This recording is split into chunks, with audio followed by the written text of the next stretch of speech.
Hello. Hola. Bonjour. Привет, 你好.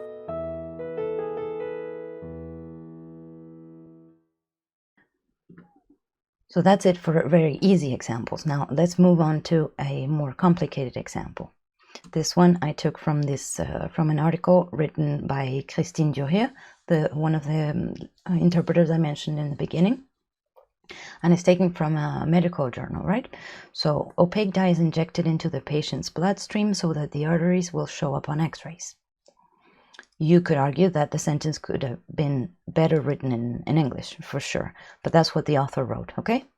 So that's what we have to begin with. I'm going to use two languages only now. Opaque dye is tintura opaca in Spanish, and in French, teinture opaque.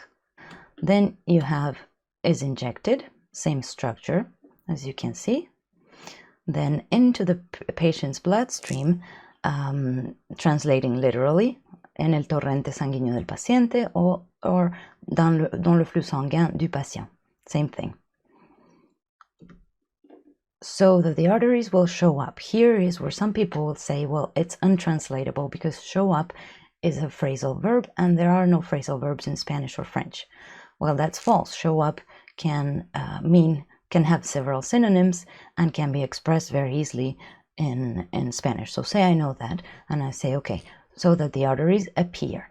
Same in French. Then on x-rays, if I translate that literally, it will mean on x-ray vision, for example, or x-ray beaming. Nothing to do with an x-ray in a medical context. But okay, let's say I know that, so I'm going to use the right word for x-ray, and I know that the passive structure is not very common. It's not used in French or Spanish as much as it is in English, so I'm going to reword the sentence and I'm going to put the verb in the beginning. That's the result. Se inyecta una tintura opaca en el torrente sanguíneo del paciente para que las arterias aparezcan en una radiografía. And then for French, une teinture opaque est injectée dans le flux sanguin du patient pour que les artères apparaissent sur les radiographies. If I show this to a native speaker, or maybe you have a good knowledge of Spanish, you may say, well, that's pretty good. We translated every term and we didn't forget anything. Yes, but look what happens. First of all, I spend all this time doing this, and if I put it on DeepL, an automatic translator, I end up with practically the same sentence. And a computer is not that smart. They're getting better, but basically you did work in vain because you might as well just put it in an automatic translator and save all that time you just spent trying to translate something. Second, more important, is that it really sounds awful when you think about it. And when you try to think about what it means. Un tinte opaco or un colorant opaque can be anything and is not what is meant here. What the hell is an opaque tincture or dye? Well, we're going to see that if you apply the interpretive method, that problem disappears. So let's start from scratch again. You have the original sentence, and now we're going to go into the meaning. First of all, what's the action? Something is being injected, right? So we're going to be injecting something. Opaque dye, that's our problematic one. If you look in any medical journal, if you ask a pharmacist, if you've had an x-ray done, an MRI, if you know a friend who has, then you know, and if you don't, you actively look for the term in context, you know that it's called a contrast medium, which has an equivalent in Spanish and French. Yay! Into the patient's bloodstream first. You're not injecting anything into the bloodstream. You're actually injecting into the vein. And what's that called? Intravenous, an intravenous injection. Then the arteries are not doing anything. You're actually visualizing the arteries.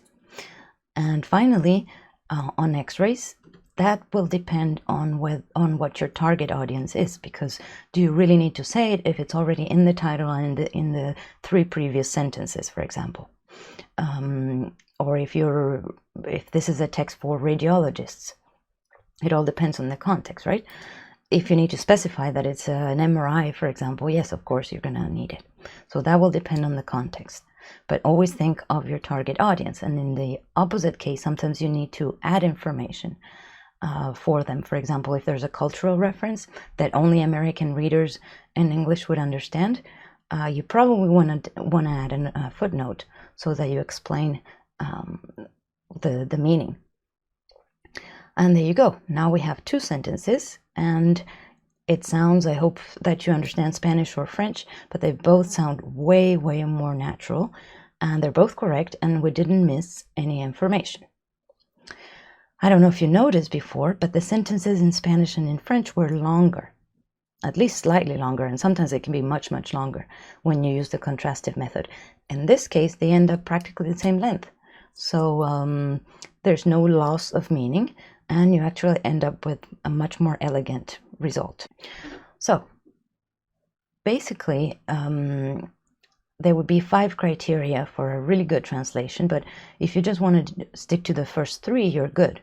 Accuracy of information, so your information has to be accurate. The message has to be conveyed, hopefully without missing much or any information from the original. The second is having a proficiency in the target language, meaning you have to be really good at your own language, or the language you're translating into, so that you end up with a good quality. If your target language is really bad, even if you spend hours trying to think of the meaning, you're still not going to be very free when it comes to expressing things. And third, the cognitive complements, which is what we saw with the contrast medium and anything else that adds from your knowledge base, from your head, from your thoughts, from looking at original material, etc., etc. It doesn't have to be to do with the form. That's what Christine Durieux, for example, in this article calls a possible translation. It's passable, it's acceptable. There may be many different variants, but you got a translation. If you want to make it a little better, you become even better at your own language or the target language, and you play with words. You try to convey what the tone that the author gave or used, the feeling that was conveyed, etc. And for that, you need a very, very rich vocabulary, syntax, and everything else that goes with language. And then finally, the adaptation to the reader or listener. You focus on what is needed to clarify something or what is too redundant if you know your audience.